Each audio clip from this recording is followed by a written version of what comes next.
Hello everyone, welcome to Roots IAS academy. So हमारी जो geography की सीरीज है, अब हम नेक्स्ट टॉपिक करने वाले हैं formation of Indo Gangetic Brahmaputra plains. ठीक है, इसको हम पूरी तरह से समझेंगे कि इनका फॉर्मेशन कैसे हुआ। ठीक है, और आगे इनका डिवीजन भी देखेंगे कि किस बेसिस पे ये इनको डिवाइड किया गया है। ठीक है, so let's start our lecture.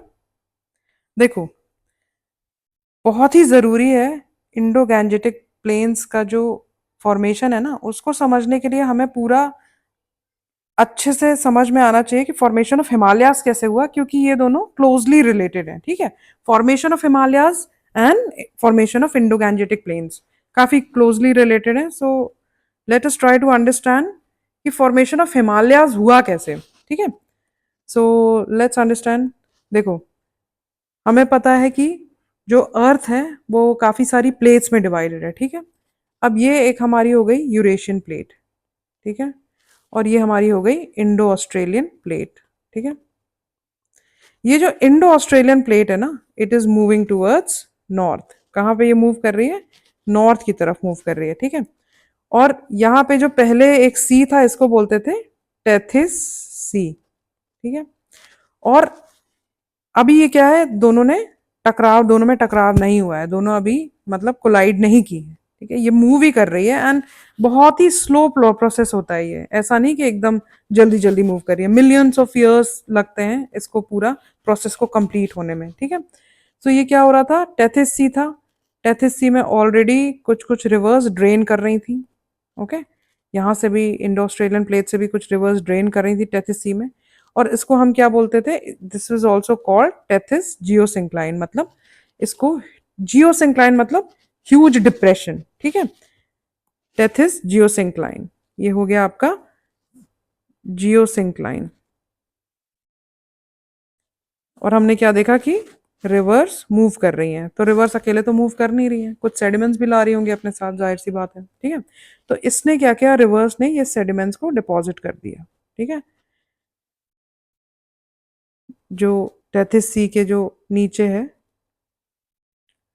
यहाँ पे डिपॉजिट करती जा रही है सेडिमेंट्स।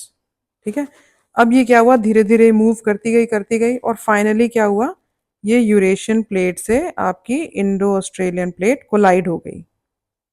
कोलिजन से क्या हुआ, माउंटेन फॉर्मेशन हुआ एंड फॉर्मेशन ऑफ हिमालयाज हुआ। ओके, हिमालयाज फॉर्म हुए when Eurasian plate collided with Indo Australian plate. Okay, Himalayas का फॉर्मेशन हो गया। अब ये हिमालयाज का जो फॉर्मेशन हुआ, ठीक है, आप सपोज ये समझ लो हिमालयाज का फॉर्मेशन हुआ, तो फिर यहाँ पे एक ट्रफ भी क्रिएट हुआ। ठीक है, इसको बोलते हैं ट्रफ। देखो, कुछ भी चीज होती है, ऊपर वाली चीज को बोलते हैं क्रेस्ट, और जो डिप्रेशन होता है उसको बोलते हैं ट्रफ। तो मैं बोल रही हूँ कि हिमालयाज जब फॉर्म हुए, यहाँ पे फिर एक ट्रफ क्रिएट हुआ। आपका ये देख लो, सपोज पेनिनसुलर प्लेट्यू।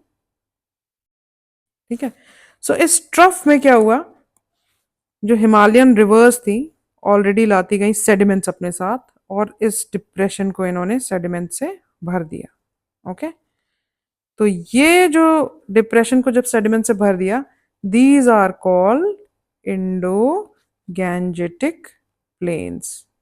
ओके, तो I hope this is clear. इसलिए बोला गया है कि फॉर्मेशन ऑफ हिमालयाज काफी क्लोजली रिलेटेड है formation of Indo Gangetic plain से। ठीक है, सो बहुत इंपॉर्टेंट है कि कौन कौन से इंडो गैंजेटिक प्लेन्स में three rivers are basically responsible for formation of Indo Gangetic plains. कौन कौन सी है वो रिवर्स? आपकी हो गई इंडस, फिर आपकी हो गई ब्रह्मपुत्र एंड गंगा। ठीक है, अब यही चीज हुई है, इसमें यही लिखा गया है कि इंडो गैंजेटिक प्लेन्स क्या है, बहुत ही क्लोजली रिलेटेड है किससे? फॉर्मेशन ऑफ हिमालयाज से। ठीक है, अब ये लिखा हुआ है, देखो, जब पहले इंडियन प्लेट कोलाइड नहीं हुई थी यूरेशियन प्लेट से, ठीक है, before Indian plate collided with Eurasian plate, बहुत सारी रिवर्स ऑलरेडी फ्लो कर रही थी किसमें? टेथिस सी में, जो कि मैंने बताया। ठीक है, ये आपका टेथिस सी है, ऑलरेडी काफी रिवर्स फ्लो कर रही हैं टेथिस सी में, और इसको बोलते थे टेथिस जियोसिंक्लाइन। ठीक है, और टेथिस जियोसिंक्लाइन में अपने कुछ सेडिमेंट्स भी डिपॉजिट करती जा रही थी। ठीक है, एंड इस सेडिमेंट से कंप्रेस होके, ये सेडिमेंट्स पूरे कंप्रेस होके जब हिमालयाज बने, तो ये सेडिमेंट्स थे ना, ये यहाँ पे आए, ठीक है। ये हिमालयाज में सेडिमेंट्स पाए जाते हैं, ठीक है। और ये क्या बोल रहा है, ये डिपोजिशनल प्लेन्स हैं, बहुत इंपॉर्टेंट है। These are what, depositional plains, ठीक है।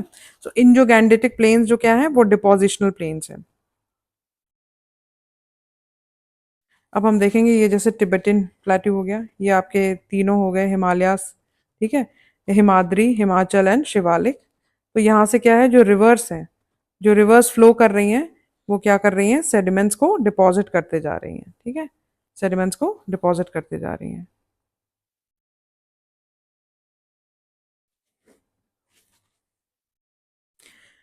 नाउ लेट अस अंडरस्टैंड कि फीचर्स क्या हैं, इंडो गैंजेटिक प्लेन्स के फीचर्स क्या हैं। सबसे पहले तो हमें जानना ये ज़रूरी है कि ये क्या है। It is one of the largest alluvial tracts of the world, ठीक है। अब देखो ये मैप देखो, let us try to understand इनका लेंथ एंड विड्थ वगैरह क्या क्या है। तो इंडिया में तो इसकी जो लेंथ है ना, इंडिया में अगर आप देखो, इंडिया में इसकी लेंथ कहाँ से कहाँ तक है, आप मान लो फ्रॉम हियर टू पूर्वांचल तक ये फैला हुआ है, इंडो गैंजेटिक प्लेन्स। ये जो पोर्शन है ना, ये दिस, यहाँ पे ब्रह्मपुत्र रिवर एंड उसकी ट्रिब्यूटरीज क्या करी, सेडिमेंट्स ला रही हैं, तो असम प्लेन्स भी कहते हैं इनको, ठीक है। तो ये यहाँ तक पूरा पूर्वांचल तक फैला हुआ है, आप देख लो। ये स्ट्रेच है इसका पूर्वांचल, ठीक है। ईस्ट में पूर्वांचल है, यहाँ पे यहाँ तक है।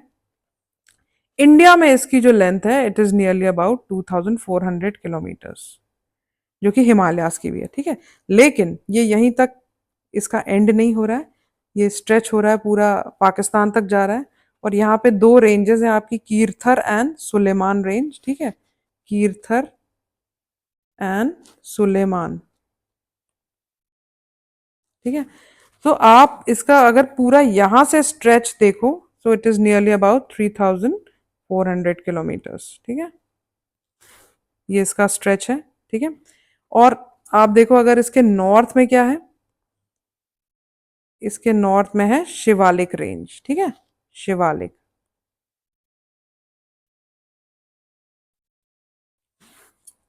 सो हमने इसका स्ट्रेच देख लिया, और इसमें यही लिखा हुआ है कि 3200 किलोमीटर्स है पूरे ओवरऑल स्ट्रेच इसका, ठीक है। इंडिया में इसका स्ट्रेच कितना है, 2400 किलोमीटर्स, ठीक है। नदर्न बाउंड्री में क्या है, इसके शिवालिक रेंजेस है, ठीक है। एंड वेस्टर्न बॉर्डर इसका क्या है, मैंने बताया था, सुलेमान एंड कीर्थर रेंजेस है। और ईस्टर्न साइड क्या है, Purvanchal hills, okay. So I hope इसका एक्सटेंड पूरा हमें क्लियर है। अब देखो, जो एल्यूवियम की थिकनेस है वो काफ़ी कुछ डिफर करती है। और यहाँ पे एक है अंबाला, ये पॉइंट देखने वाला है कि अंबाला को क्या बोलते हैं, ड्रेनेज डिवाइड और वाटरशेड डिवाइड कहते हैं। वाटरशेड डिवाइड क्या होता है, जो दो रिवर बेसिन को अलग अलग डिवाइड करता है, ठीक है। तो सपोज आप मान लो ये है अंबाला, और यहाँ पे सपोज इसके वेस्टर्न साइड है आपका इंडस रिवर सिस्टम, और यहाँ पे गंगा, ठीक है। तो इसको क्या बोल रहे हैं, this is called drainage divide, ठीक है, और watershed divide between Indus river system and Ganga system. तो आपको ये पॉइंट याद रखना है।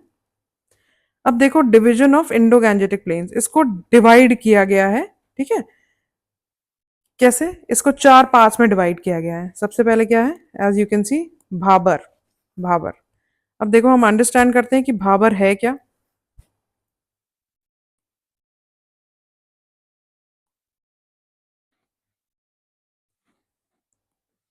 देखो इट इज़ वेरी इंपॉर्टेंट। जैसे आप मान लो दिस इज हिमालयास, ठीक है, हिमालयास 3D में बना लेते हैं। और यहाँ से क्या हो रहा है, ऑलरेडी रिवर जो है वो फ्लो कर रही है, ठीक है। अब आप देख रहे हो ये रिवर जब फ्लो कर रही है तो इसका ग्रेडियंट क्या है, स्टीप है, ठीक है। आप देखो ये बहुत ही स्टीप ग्रेडियंट है, ऐसे इस पूरा लेके चल रही है अपने साथ। इसकी इरोजनल जो एक्टिविटी होगी, इरोजन, ये काफ़ी ज़्यादा इरोजन करेगी। आप खुद ही देख लो, अगर मतलब यहाँ से कोई भी रिवर जाएगी तो इरोड करती चलेगी, क्यों, क्योंकि काफ़ी स्टीप स्लोप पे बह रही है ये, ठीक है। अपने साथ सारी चीज़ें लेके चल रही है, ठीक है। बड़े बड़े पत्थर हो गए, बोल्डर्स, पेबल्स, या छोटे छोटे सेडिमेंट्स हो गए, सब लेके चल रही है। लेकिन जैसे ही इसका जो सेडिमेंट, जैसे ही इसकी स्टीपनेस कम होती है, तो ये क्या करेगी, स्टीपनेस जैसे ही कम होगी तो सबसे बड़े बड़े जो पत्थर है ना, यहाँ पे जमा कर देगी। क्यों? क्योंकि इसका ग्रेडियंट इतना स्टीप नहीं रहा, ग्रेडियंट रिलेटिवली कम स्टीप हो गया। ठीक है, तो ये क्या करेगी, बड़े बड़े पत्थर हो गए, पेबल्स पेबल्स जो चिकने पत्थर होते हैं, बोल्डर्स, ग्रेवल, सब यहाँ पे डिपॉजिट कर देगी। ठीक है, सो शिवालिक के सदर्न साइड ये क्या कर रही है, डिपॉजिट कर देती है। ठीक है, अब आप देखो, रिवर है तो ये बड़े बड़े पत्थरों के ऊपर से बहेगी या इसके नीचे से जाएगी? जाहिर सी बात है, ये क्या है, ये काफी पोरस होते हैं। ठीक है, इनमें काफी पोरोसिटी हाई होती है, तो रिवर क्या करेगी, इसके नीचे से फ्लो करना शुरू करेगी। एग्जाम्पल लो, जैसे सैंड में आप पानी डालो, बालू रेत में पानी डालोगे तो क्या होगा, पानी पूरा नीचे चला जाएगा। ठीक है, क्यों? क्योंकि सैंड पोरस होती है। और वही अगर आप चिकनी मिट्टी ले लो या क्ले ले लो, है ना, क्ले, क्ले में अगर आप पानी डालोगे तो पोरोसिटी हाई नहीं होती, तो पानी ऊपर ही रहता है काफी। ठीक है, सो ये क्या है, ये काफी पोरस दिख रहा है हमें। तो जो रिवर है वो डिसअपियर हो जाती है, यहाँ पे रिवर्स क्या है, डिसअपियर हो जाती है।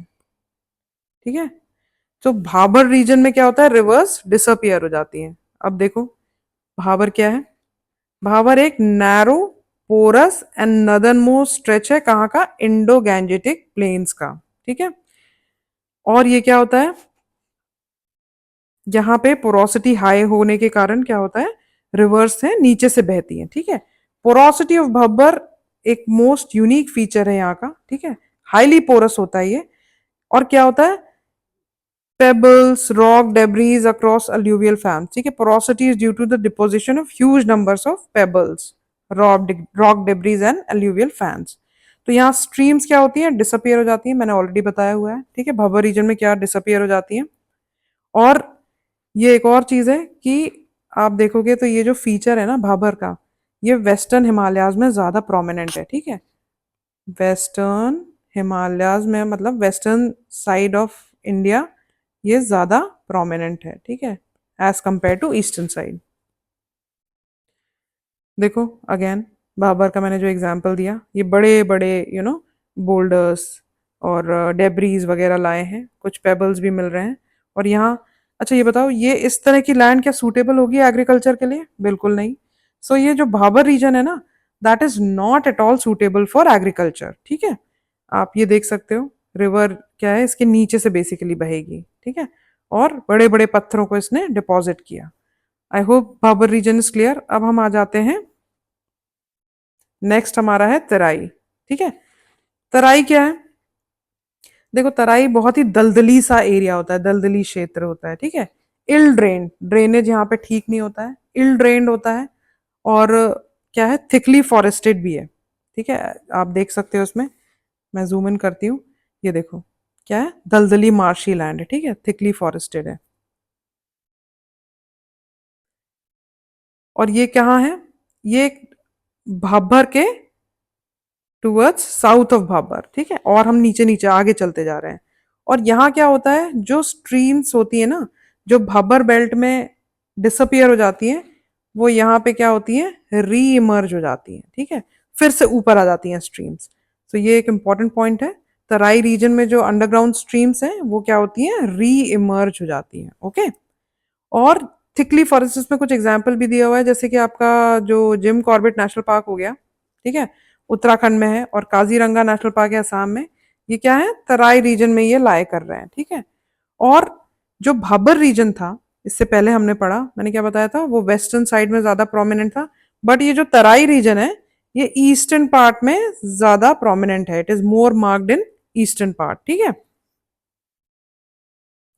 यहाँ की जो सॉइल होती है ना, वो नाइट्रोजन में रिच होती है, ऑर्गेनिक मैटर में रिच होती है, बट फॉस्फेट में डेफिसिट होता है। ठीक है, और इस तरह का देखो, इस तरह का जो रीजन है, ये एग्रीकल्चर के लिए, किसी किसी क्रॉप के लिए अच्छा है, क्योंकि फॉर एग्जाम्पल शुगर केन हो गया। ठीक है, शुगर केन हो गया, राइस हो गया, वीट हो गया।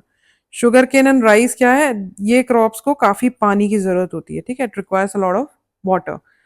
तो वाटर यहाँ पे आप देख रहे हो, ill drained and damp marshy land is more, it is more suitable for crops like sugar cane and rice.